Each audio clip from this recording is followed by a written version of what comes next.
Welcome back into the GSMC Sports Podcast, and we are coming to you with some breaking news that Minnesota Vikings rookie quarterback JJ McCarthy is expected to be out indefinitely after he made his debut for the Vikings, albeit preseason over the weekend. And overall, it was sort of a mixed performance. Shaky start there with the interception, but was able to bounce back from that pretty well. Vikings offense, again, just a preseason sample size here, so you can't overreact. But Vikings were moving the ball very well. He ends up throwing for a couple of touchdowns, and Vikings fans were feeling good about themselves. But this morning we got the news that he was dealing with some discomfort over the course of the weekend after their game on Saturday, and he reported to team doctors on Monday that he was having this discomfort. They did an MRI last night, and it came out this morning that he has a torn meniscus. Now, it sounds like it is a little bit lower grade, but still, a torn meniscus is obviously a big deal. So the Vikings are going to have to figure out how to move forward with this. According to ESPN's Adam Schefter, there are a couple different ways that this could play out.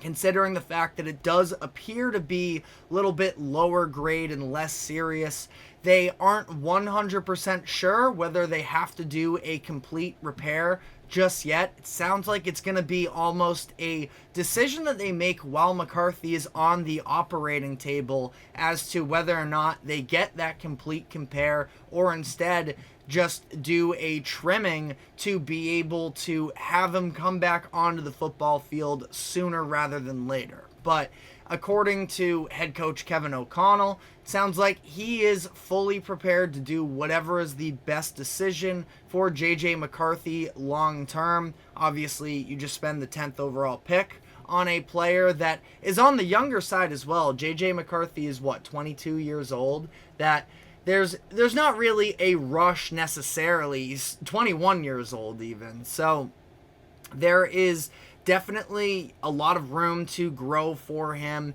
He is coming from a system at Michigan where it's not like he was, carrying a lot of the offensive workload for the Wolverines. Now, he made all the plays. We know that the raw talent is there. I am a believer that there is the raw talent, but whether or not he can put it all together is definitely the conversation with JJ at this point. And they just paid Sam Darnold in the offseason $10 million to be on this one-year deal for them. And I'm sure Sam Darnold does not raise your ceiling whatsoever, and it's a pretty uninspiring acquisition, but he can at least give you solid play, better at least than what, I don't want to bash Jaron Hall necessarily, but because he was dealing with injuries on top of everything as well, and Joshua Dobbs. The Vikings quarterback situation once Kirk Cousins went down last year was really a mess. And Sam Darnold, even if he doesn't necessarily have that super high ceiling at this point in his career, he can at least contribute to being a functioning offense, to the point where you're probably not losing a game to the Raiders 3-0.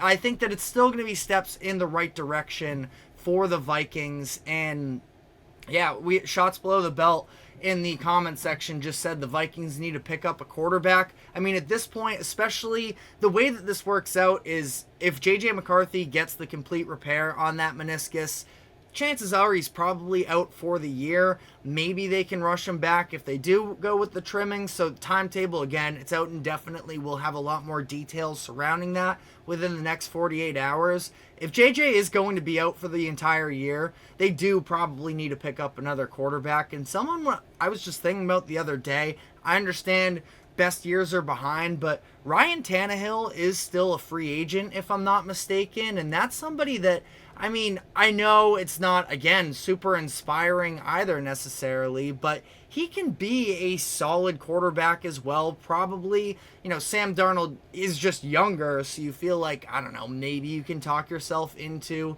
if he can grasp onto what made him a top 3 pick a few years ago. But Tannehill is probably just as competent in terms of just providing stabilization within that quarterback room. And I think that that's something that, the Vikings definitely value. That's why you go and you spend $10 million on Sam Darnold. You don't do that for no reason. It would have been nice, I'm sure, for the Vikings to be able to pick their path a little bit more this upcoming season and try and start to build up on the future. And that's still definitely a possibility if JJ McCarthy does return. But I think that all things considered, again, I don't want to speculate on anything necessarily timetable-wise, but I do feel like they're going to favor the more cautionary route as opposed to sort of forcing J.J. McCarthy to come back. Sam Darnold was the projected starter coming into training camp as it was initially, and also with that as well, it sounds like Sam Darnold has been improving throughout the duration of training camp, that he's getting more comfortable in the system. For whatever it's worth as well, I feel like you want to at least just have a passable option at quarterback for especially Justin Jefferson, who you just signed to a mega contract extension this offseason. You definitely want to keep him happy with everything at this point, giving him $140 million, making him, I think, at least at the time of when he was signed, it was the highest paid non-quarterback contract in NFL history, I believe.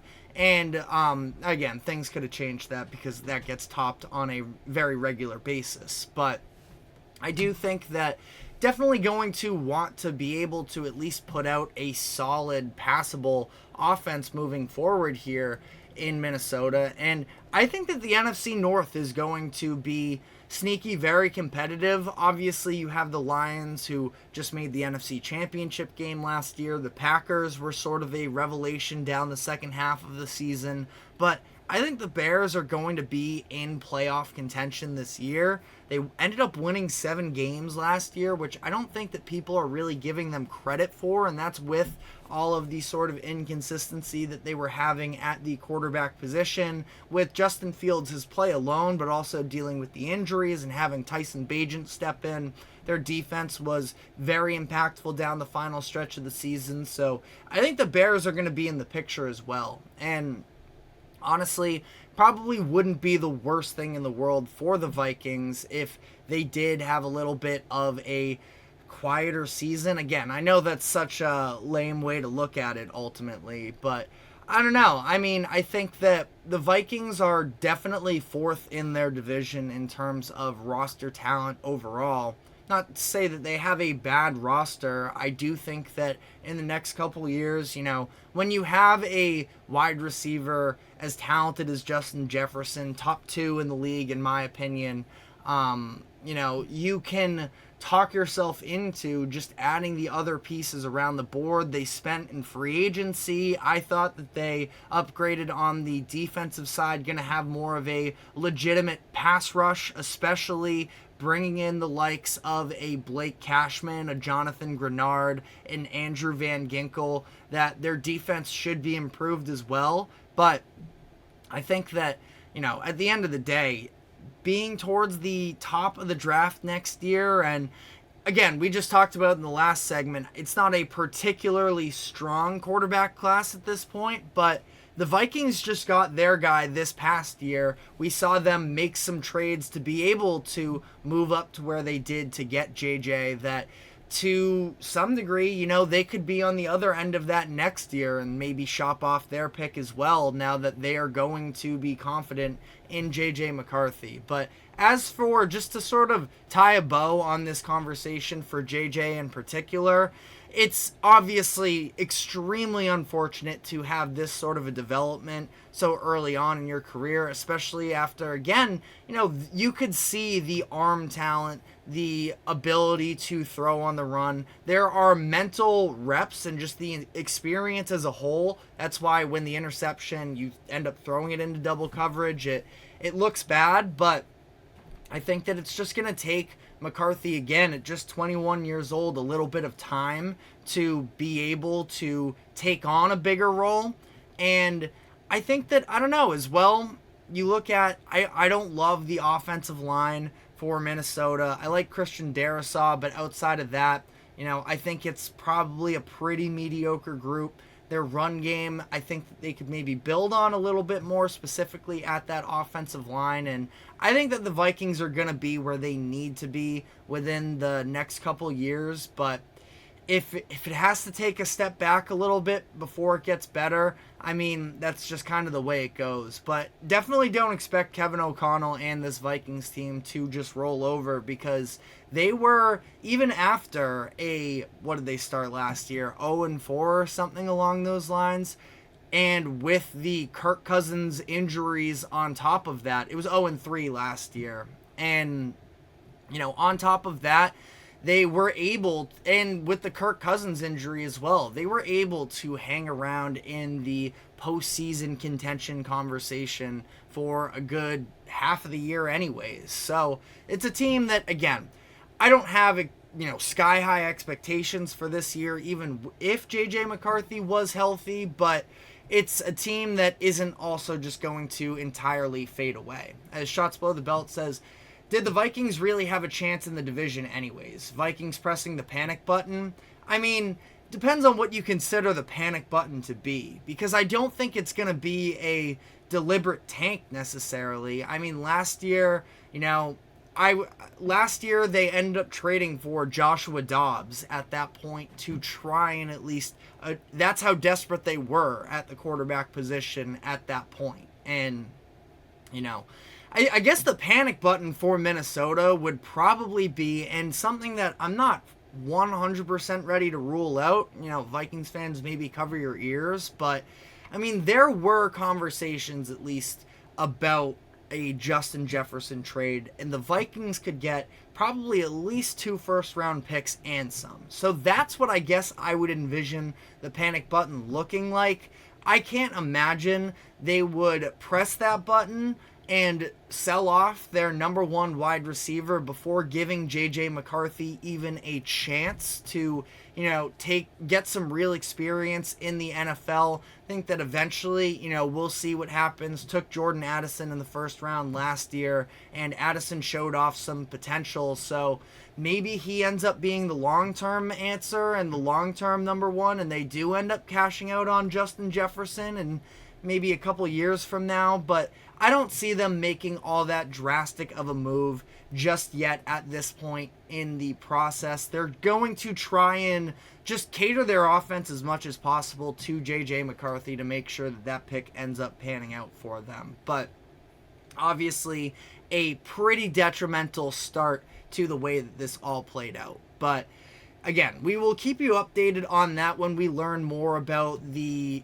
degree of seriousness with this JJ McCarthy injury. But we've been talking about the NFC North and how I do think it's going to be a difficult division. This week we are previewing the season for each NFC North team, and today we have the Detroit Lions. So we will be talking about that, whether or not their offseason moves are going to be conducive to going on another run, as they are becoming no longer the underdog Lions. They have real expectations ahead of them. So we will be diving into all of that. But first, we're going to be taking a quick break. Do not go anywhere. We will be right back.